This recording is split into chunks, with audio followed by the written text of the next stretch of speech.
नमस्कार दोस्तों, स्वागत है आपका कुमार स्टडी पॉइंट में।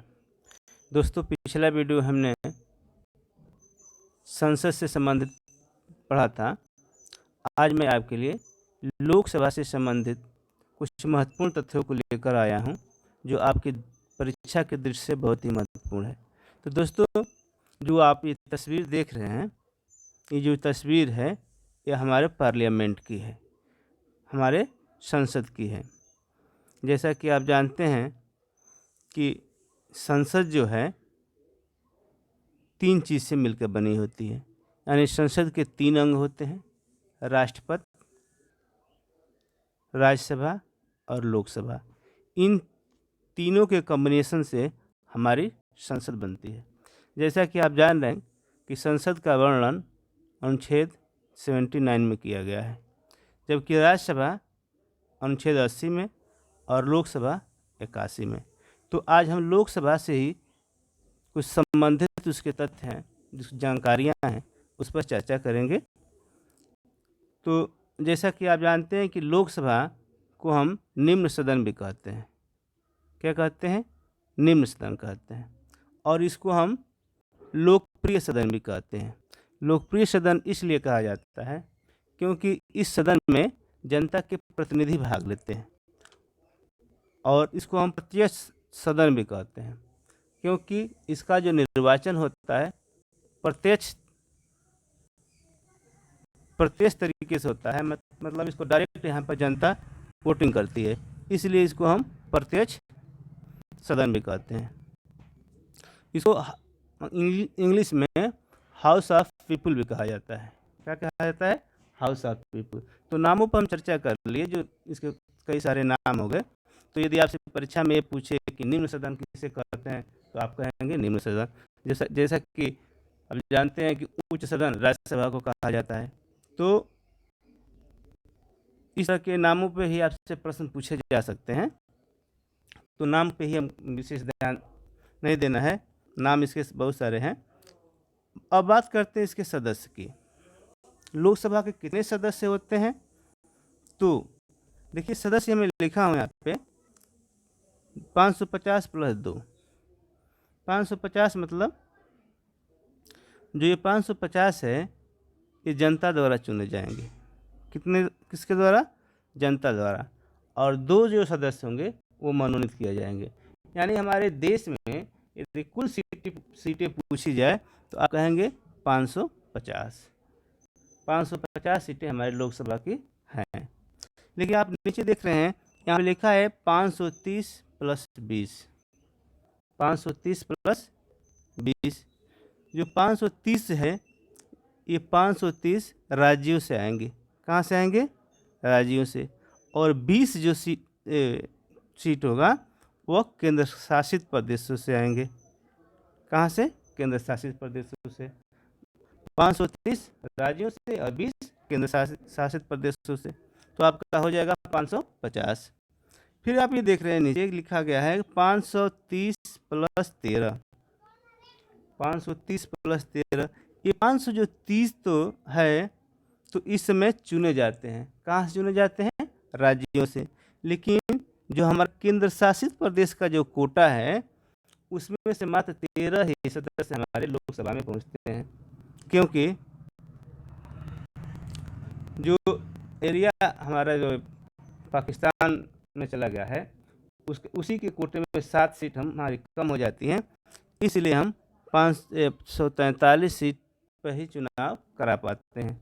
और जैसा कि आप जानते हैं कि 2 जो सीट होता है इंडियन द्वारा, एंग्लो इंडियन जो होते हैं, उनके लिए 2 सीट मनोनीत किया जाता है राष्ट्रपति द्वारा। लेकिन उसको भी 25 जनवरी 2020 का जो उसका आरक्षण था, उसको ख़त्म कर दिया गया और वह सीट स्वतः समाप्त हो गई। तो आज ये पूछा जाए कुल कितने सीट हैं, तो आपका अब हो गया है 543। 543 सीटों पर चुनाव होगा। जो 2 एंग्लो इंडियन का जो सीट रिजर्वेशन था, जो मनोनयन द्वारा राष्ट्रपति द्वारा जाता था, वो खत्म हो गया है। अब देखते हैं इसके जो लोकसभा के जो सदस्य होते हैं इनका चयन किस तरह होता है, मतलब इनका चुनाव कैसे होता है। जैसा आप जान रहे हैं कि लोकसभा के सदस्यों का निर्वाचन प्रत्यक्ष रूप से होता है, यानी इनको डायरेक्ट जनता द्वारा वोटिंग किया जाता है और जो जीतता है, जो सबसे अधिक वोट पाता है, वह चुनाव जीतता है।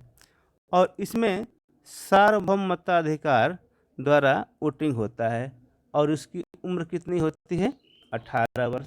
18 वर्ष की उम्र वाले, जिनकी 18 वर्ष उम्र पूरी हो चुकी है, वो लोकसभा के सदस्यों को वोट दे सकते हैं। अब यही पहले आपका जो उम्र का बाउंडेशन था, पहले 21 वर्ष था, लेकिन 61वें संशोधन द्वारा इसको घटाकर 18 वर्ष कर दिया गया। इसमें एक सिस्टम है पोस्ट सिस्टम। तो इसका मतलब ये होता है कि जो सबसे अधिक वोट पा जाएगा वो चुनाव जीत जाएगा। यदि आप कितना भी वोट पाएँ, अगर आपसे पाने वाला यदि एक वोट भी आपसे अधिक पा जाएगा तो उसका जीता हुआ माना जाता है। जबकि कुछ अन्य चुनावों में कुछ उसका एक कोटा होता है। आप उसका मान लीजिए कि राष्ट्रपति का चुनाव हो गया तो उसमें पहले कोटा को निर्धारित किया जाता है, कुल वैध मत बटे 2+1 का सिस्टम लागू होता है। लेकिन यहाँ पे यह सिस्टम लागू नहीं होता है। आप जितने वोट पाए, यदि आप सबसे अधिक वोट पा जाते हैं तो आपको चुनाव जीता हुआ माना जाता है।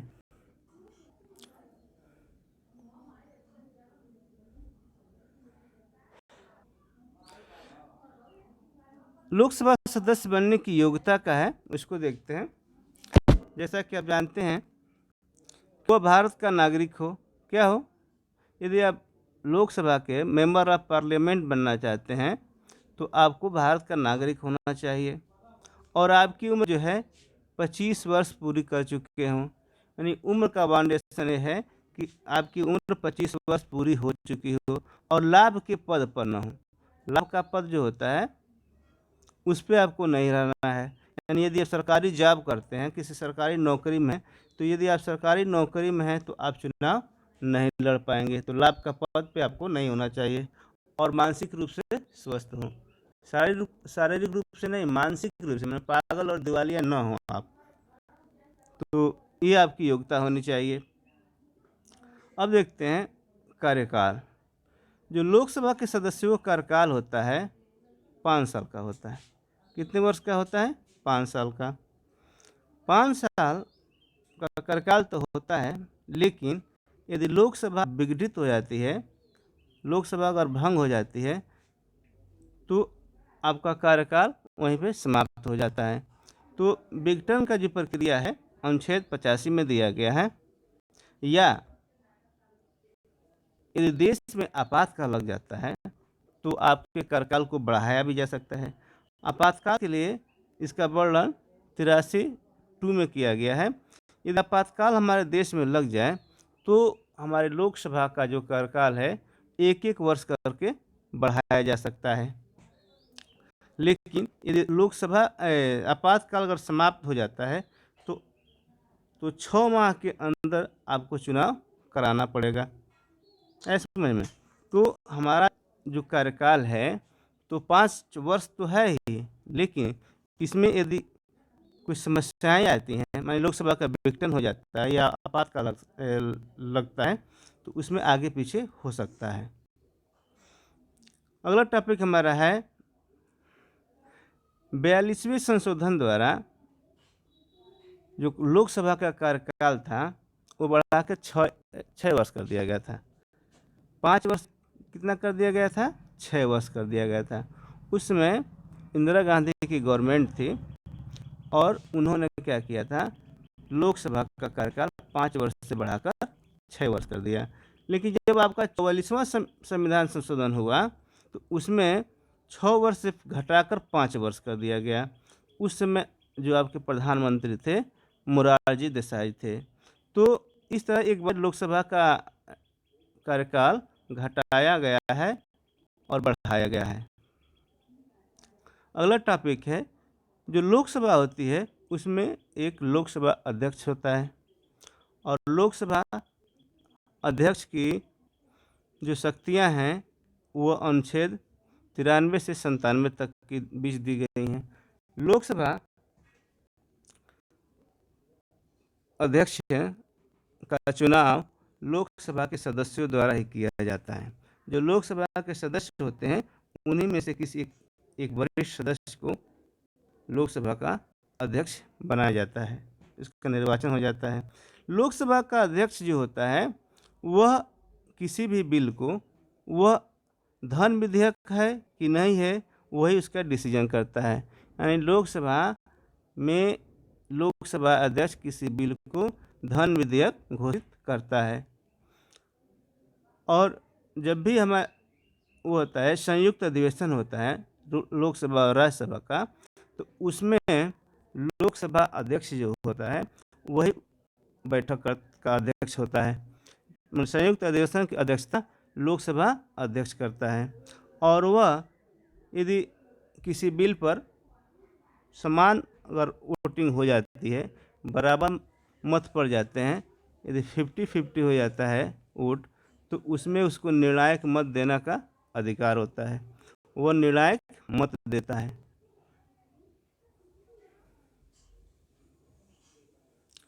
लोकसभा अध्यक्ष जो होता है अपना त्याग पत्र उपाध्यक्ष को देता है। यदि आपसे पूछे परीक्षा में कि लोकसभा अध्यक्ष अपना त्याग पत्र किसे देता है, तो आपको बता दें लोकसभा अध्यक्ष उपाध्यक्ष को देगा और उपाध्यक्ष जो होगा वो अध्यक्ष को देगा। तो इनका त्याग पत्र की प्रक्रियाएं हैं। अब ये देखा जाए, आपसे ये पूछा जाए कि लोकसभा अध्यक्ष कौन है इस समय वर्तमान में ओम बिरला जो है लोकसभा अध्यक्ष हैं। लोकसभा में कुछ सीटों का आरक्षण भी है, सीट आरक्षित किए गए हैं। अनुच्छेद 330 के अंतर्गत, किसके अंतर्गत? 330 के अनुसूचित जाति के लिए 84 सीट और अनुसूचित जनजाति के लिए 47 सीटों का आवंटन किया गया है। इन 84 सीटों पर अनुसूचित जाति के लोग और 47 सीटों पर अनुसूचित जनजाति के लोगों का निर्वाचन होता है। और इसका वर्णन किस क्षेत्र में किया गया है? 330 में। वहीं 331 में, आपको बताया मैंने, 331 में अनुच्छेद 331 के अनुसार 2 एंग्लो इंडियन राष्ट्रपति द्वारा मनोनीत किए जाते हैं। लेकिन यदि लोकसभा में यदि एंग्लो इंडियन का प्रतिनिधित्व नहीं है तो, लेकिन 25 जनवरी 2020 को एंग्लो इंडियन के कोटे को नहीं बढ़ाया गया और यह एंग्लो इंडियन का जो कोटा था 2 सदस्यों का स्वतः समाप्त हो गया। हम बात करते हैं कुछ विशेष कार्यों की लोकसभा की। लोकसभा जो होता है, मंत्रिपरिषद जो होती है लोकसभा की, वह लोकसभा के प्रति उत्तरदायी होती है। जो हमारा कार्यपालिका में जो मंत्रिपरिषद है वह लोकसभा के प्रति उत्तरदायी होती है, क्योंकि लोकसभा में जनता द्वारा चुने गए प्रतिनिधि भाग लेते हैं। और यदि आपको बहुमत प्राप्त करना है, यदि आपको प्रधानमंत्री बनना है किसी पार्टी को, या वो बहुमत प्राप्त करना होगा, तो वह लोकसभा में ही अपना बहुमत प्राप्त करेगी। यानी लोकसभा में 50+1 सीट जिसके पास रहेगा वही सरकार बनाएगा। तो बहुमत हम कहाँ सिद्ध करते हैं? लोकसभा में। यदि राज्यसभा में आपकी भले ही सीटें ज़्यादा हों तो आप सरकार नहीं बना सकते हैं। आपको सरकार बनाने के लिए लोकसभा में ही बहुमत प्राप्त करना होगा। जो धन विधेयक होता है, अभी आपको धन विधेयक बताया, जिसका वर्णन अनुच्छेद 310 में है। पहले लोकसभा में जाता है। पहले तो लोकसभा अध्यक्ष बताया गया धन विधेयक है कि नहीं है, तो लोकसभा में जाएगा। ये लोकसभा इसको पारित करके राज्यसभा में भेजता है। यदि 14 दिनों में ये कुछ वो उस पर जवाब नहीं देता है राज्यसभा, तो धन विधेयक 14 दिन के जवाब न मिलने के बाद ही स्वतः पारित हो जाता है। और कोई भी अविश्वास प्रस्ताव लाना होता है कभी भी, तो हम लोकसभा में ही लाते हैं। अविश्वास प्रस्ताव हमारा लोकसभा में लाया जाता है, न कि राज्यसभा में। किसी भी चुनाव के लिए यदि कोई आप चुनाव लड़ते हैं तो उसमें आपको जमानत राशि जमा करनी पड़ती है, भले ही चुनाव पंचायत का ही क्यों ना हो। उसी तरह लोकसभा में भी चुनाव लड़ने के लिए आपको पंचायत जमानत राशि जमा करनी होती है, और बहुत सारे लोगों की जमानत जब्त हो जाती है, यानी जो पैसा जमा करते हैं आपको मिलता नहीं है। तो जमानत जब्त कैसी होती है? यदि आप वैध मत का 1/6 वोट नहीं पाएंगे, यदि 1000 वोट है, 1000 वोटों में यदि 1/6 नहीं पाएंगे तो आप चुनाव में जो आपकी जमानत राशि है वो आपको नहीं मिलेगी, यानी वैध मतों का 1/6। अच्छा, उसके बाद एक गणपूर्ति होता है। किसी भी सभा को में लोकसभा में कोरम होता है 1/10 का।